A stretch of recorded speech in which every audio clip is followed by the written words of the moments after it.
É isso que eu tô analisando hoje, sabe? Matheus, você é vereador, certo? Perfeito. Como uma figura política, aquilo que você fala repercute, tem autoridade e influencia pessoas. Recentemente, as suas falas trouxeram afirmações como você já trouxe.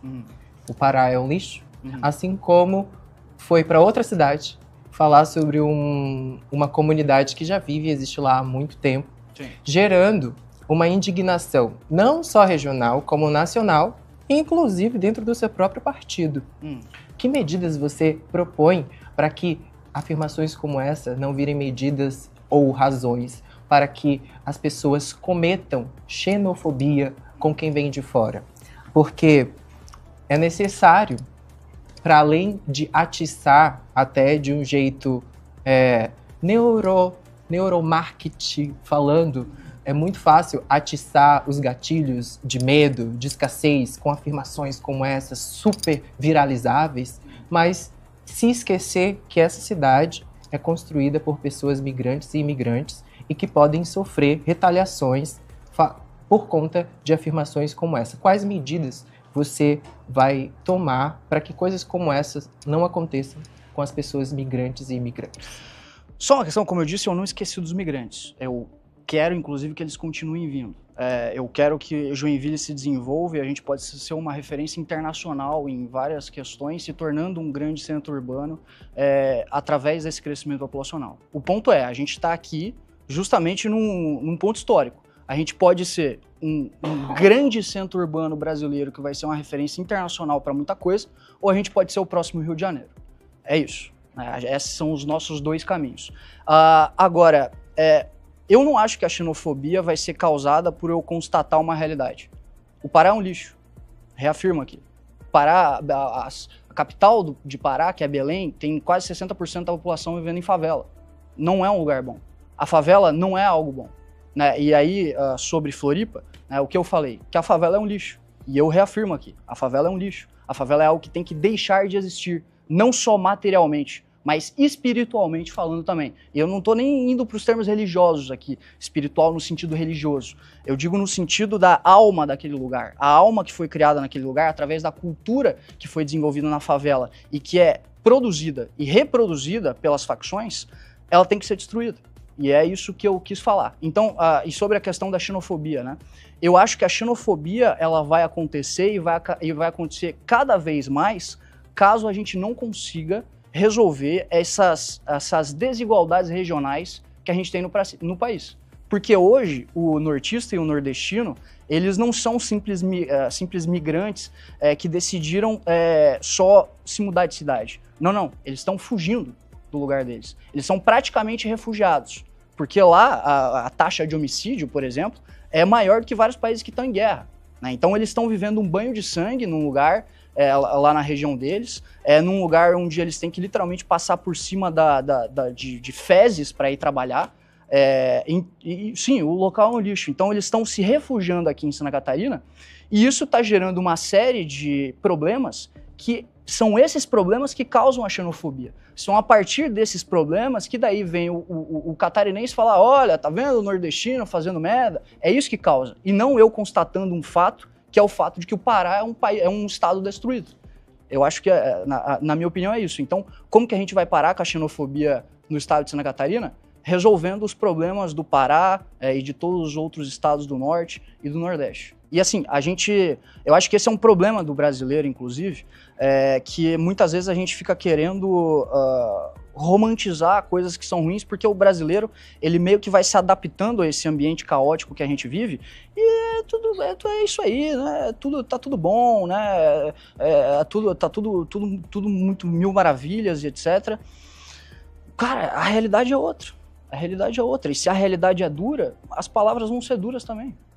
A realidade das favelas são plurais e é preciso se considerar isso. Quando você diz que tudo que a favela produz é ruim, que o espírito da favela é ruim, que o espírito que se vive na favela é ruim, você está a partir do quê? A partir de qual favela? Você fala como se todas as favelas apresentassem os mesmos problemas. Isso não é real. Nós temos favelas, inclusive, apresentando soluções sistêmicas, apresentando caminhos de tecnologia e apresentando pessoas que se destacam em várias áreas, da ciência ao esporte, tecnologia. Quando você fala isso, você não está fazendo simplesmente uma abordagem política. Você está reduzindo a existência e limitando a existência dessa população, porque essa população, tal como eu que vim de uma favela, tive acesso à educação, à cultura, e hoje eu posso estar aqui debatendo de frente com você. Então, quando você coloca a favela como se ela produzisse só um tipo de pessoa, além de injusto, você está sendo leviano. Então, esse tipo de posição é exatamente o que fomenta o ódio no coração de muitas pessoas que já querem só essa desculpa, esse gatilho para cometer atitudes criminosas contra migrantes e imigrantes. Quando eu coloco isso diante de você, não é retirando toda a lógica que você traz, que em alguns pontos eu até posso concordar, mas é trazendo você para a realidade de que as suas palavras, elas chegam e elas podem reverberar de maneiras muito negativas, inclusive como foi para você mesmo dentro do seu partido e dentro da repercussão nacional negativa que você acabou ganhando com esse tipo de fala. Mas você repete, porque isso é viralizável, porque isso chega nas pessoas. Eu repito porque é o que eu acredito. Eu repito porque é o que eu acredito. E é esse tipo de crença que reforça outras pessoas a agirem de maneira semelhante. Vamos lá, você disse que favelas são plurais e são diferentes. De fato, são. Agora, sabe o que tem de comum entre todas elas? Todas elas são dominadas por grupos terroristas. Esses grupos terroristas, eles impõem leis e cultura dentro dessa favela. Impõem normas de se vestir, normas de falar, gírias, músicas que são braços de propaganda do Comando Vermelho, por exemplo. Isso é fato. Então, sim, o ambiente da favela é um lugar que não só produz cultura ruim, ele reproduz cultura ruim. Ah, mas tem um ou outro cara lá que fez tal coisa. Sim, ninguém tá negando isso. Ninguém tá ignorando que surgiu muita coisa boa da favela. Agora, a favela, como expressão da identidade nacional, ela precisa acabar, para ontem. Porque, assim, a gente vai ficar romantizando um lugar que tem 11 vezes mais tuberculose do que a média brasileira, um lugar onde não é Estado brasileiro. As pessoas que moram na favela, elas não são cidadãos brasileiros praticamente. Elas estão sob o jugo de um outro monopólio da força, que é o monopólio do crime organizado. O que define o Estado? É o monopólio da força, correto? Quem que tem o monopólio da força dentro da favela? É o Estado brasileiro? Não é. São grupos terroristas. Grupos terroristas. Então isso precisa ser destruído, velho. É simples. Eu vivi dentro da favela. Eu sei o que é estar dentro da favela. Os mesmos grupos que você muitas vezes determina como se eles fossem os definidores de toda a cultura, de toda a produção cultural dentro de uma favela, são muitas vezes os mesmos grupos que ajudam essa própria favela. Então a facção é boa? Não estou dizendo porque isso. Porque eles doaram alguma coisa aqui e ali, então a facção é boa. Não estou dizendo isso. Porque você sabe que quando a gente pega estudos acadêmicos... Eles assumem papéis que o governo muitas vezes não faz, que a administração pública não faz. Sim, é óbvio. E aí é muito fácil colocar toda essa culpa para dentro da favela e de uma facção e se eximir de projetos que possam ver infraestrutura, eu não acabei de falar básicas tudo isso, disso, né? Mas eu não acabei de falar de programas habitacionais, de reurbanização e etc. Eu falei tudo isso. Agora, você está romantizando facção. Você falou da finalização das favelas. Exatamente, tem que finalizar a favela. Não, as favelas vão continuar existindo. A favela tem que existir, então. Elas vão continuar existindo. Agora, o que você faz, o que você propõe para que a qualidade de vida das pessoas que vivem dentro desses lugares é a diferença. Agora, se você acredita que acabar com a você prefere favela, que as pessoas morem na favela ou num lugar urbanizado onde o monopólio da força é do Estado brasileiro e etc. E não o monopólio da força é controlado por grupos terroristas. Eu prefiro que as pessoas sejam respeitadas dentro das suas... Não é o Comando Vermelho que vai respeitar essas pessoas, né? O Comando Vermelho entra na casa das pessoas, estupra as pessoas, mata as pessoas, tortura as pessoas e sabe o que acontece com eles? Absolutamente nada, porque eles são o monopólio da força naquele lugar. Então, assim, como é que as pessoas vão viver bem sob o jugo do Comando Vermelho? Eu não entendi, velho.